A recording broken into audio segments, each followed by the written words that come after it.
The United Kingdom will release plans later for redefining the withdrawal agreement that it had previously agreed with the EU. The agreement outlines the UK's departure from the bloc, and talks on a future trade deal are currently at an impasse. People familiar with early versions of the legislation have raised alarm over elements which they say break international rules. That includes a number of Prime Minister Boris Johnson's own MPs and a senior government lawyer, Sir Jonathan Jones, who's resigned from his role because of the bill. In Parliament, the Northern Ireland Secretary, Brandon Lewis, faced backlash over potential violations of international law. Will he assure us that nothing that is proposed in this legislation does or potentially might breach international legal obligations or international legal arrangements that we have entered into? I would say to my honourable friend that yes, this does break international law in a very specific and limited way. We are taking the power to disapply the EU law concept of direct effect required by Article 4 in a certain very tightly defined circumstances. Let's find out more. Go to London to speak to our correspondent Tig Enright, who's there for us. Morning to you, Tig. Just talk us through the government's strategy, pursuing something which they acknowledge is going to break the law. Why are they doing this? Hi, Rosie. Good morning to you. Listen, I can't say I know their specific motivation, what exactly is going on in Boris Johnson's head, other than to say that they know exactly what they are doing. The whole strategy this week has been to assert the UK as an independent country in these negotiations with the EU, one that doesn't take rules anymore from Brussels. Of course, any critic of the government will point out that independent countries do also observe international law.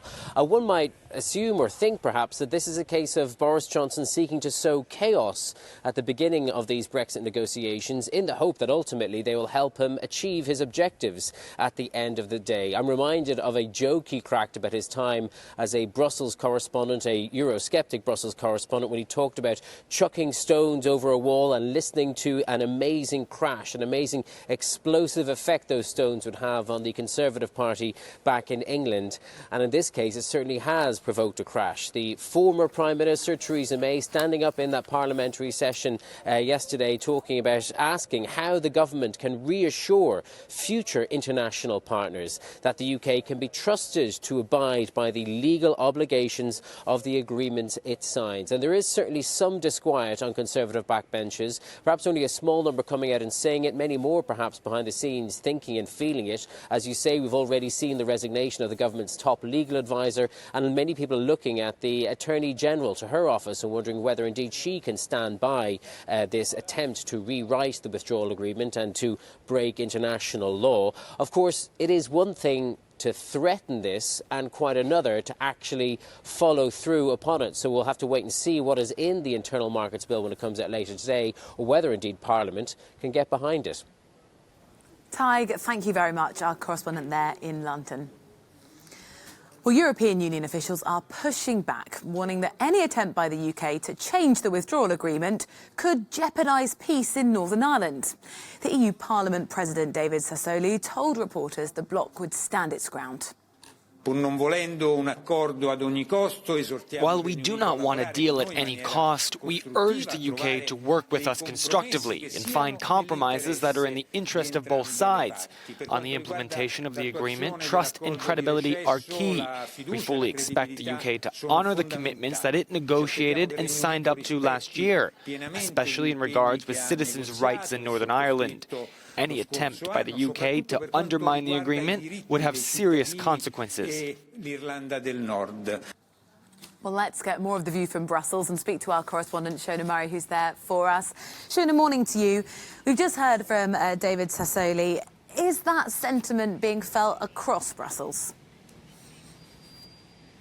Yes, Rosie, that's really much the strong consensus here in Brussels, that amid the sort of acrimonious negotiations around the free trade agreement, the least that could be expected from the UK is that they abide by the withdrawal agreement negotiated, signed off just under a year ago, particularly because the issue at hand here is literally peace in Northern Ireland. But I'm joined now for more by Sam Wilkin, MD of MLEX. Sam, what can Brussels do now? They've been quite calm all week, you know, the reaction from the Commission and so on, but this is a clarification yesterday that the UK does intend to break the withdrawal agreement. Yeah, absolutely, Shona. And, you know, that was the clarification yesterday. The news actually came the day before.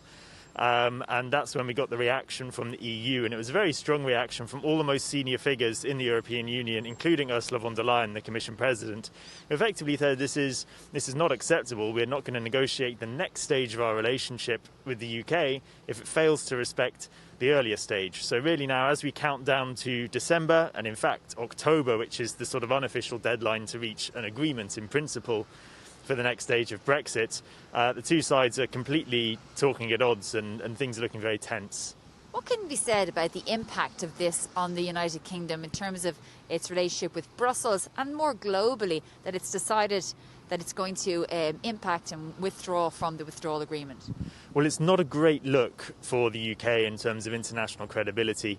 When the admission came yesterday from Brandon Lewis, it was in response to a question from an MP who said, isn't this going to hurt our credibility? Can you guarantee that the UK is not going to break international law and break its commitments? And, you know, the government, the minister said, yes, it would. Now, what does that mean? Well, firstly, the UK has to negotiate a trade agreement with the EU. That's still to be done. It's its closest trading partner, most important trading partner by far. And there's a breakdown of trust now because it's broken the first part of the deal. More broadly, Boris Johnson wants a Brexit, a free trading global Brexit, using Britain's standing in the world to get better deals than it had as an EU member. But he's harming that standing in the process of carrying out Brexit. So it's going to be harder to negotiate with the likes of the US, Australia, Singapore, whoever it might be, if we can't be held at our word. And what do you think Brussels should do now? Is it, I suppose, wait and see what is published today from the UK? Should Brussels look about taking legal proceedings against Britain? Because after all, this is a legally binding treaty. That's a very good question. Now, the law will actually be put forward today by the government, so it's not there yet. We don't actually know the details. We haven't seen the text of the law. So I imagine the EU's lawyers will be scrutinising that very carefully. However, there's also a political question of, do you really want to take the UK to court in the middle of a trade negotiation, or do you want to do things at the political level, at least at first, to see if this is actually just a negotiating gambit? And of course, the response to it has to be robust from the EU side, and it will be robust diplomatically. There's no break in the ranks. Everyone still supports Michel Barnier. Everyone still supports the European Commission as the negotiating partner. There's no concept of EU countries trying to break away and go their own way, as has been reported. But there needs to be there will be a firm diplomatic response in the EU and say, you can make this threat, but it's not going to affect our negotiating stance. Well, will it not, given that at the very least, even if this is a tactic, it's really not showing a lot of goodwill in terms of the negotiations. It certainly will, I suppose, perhaps damage relations, even though they're already at quite a low ebb. Yeah, it's a show of complete disrespect for the negotiating partners in the EU. It shows this strain of British exceptionalism that we've seen throughout the whole Brexit process that doesn't show Britain in a very good light with international partners. Many people in the EU have said, also at the national level, we had Simon Coveney, Ireland's foreign minister. Obviously, Ireland is a hugely important country in the Brexit negotiations, carries a lot of weight in the European Council because of its close trading relationship with Britain and the Irish border.